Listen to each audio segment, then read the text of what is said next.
पुढच्या काळामध्ये भंडाऱ्यापासून नागपूरला 25 मिनिटं ते अर्ध्या तासात तुम्ही पोचाल अशा प्रकारची व्यवस्था आपण करतो।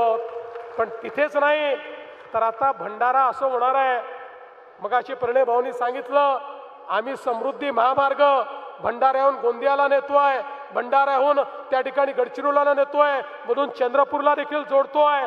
त्यामुळे एक प्रकारचं जंक्शन हे भंडारा होणार आहे।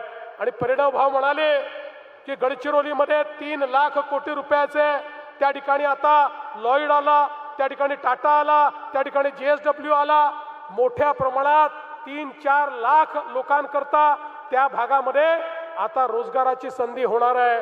आणि म्हणून प्रणय भाऊ तुम्ही असं म्हणालात की तुम्ही आता आम्हाला गडचिरोलीशी जोडताय, आम्हाला त्या ठिकाणी रोजगार द्या।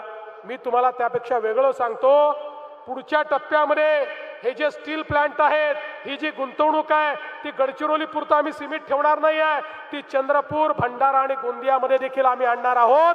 त्यामुळे इथल्या लोकांना तिथे नाही तर तिथला उद्योगाचा विस्तार हा या भागामध्ये आपल्याला करायचा आहे।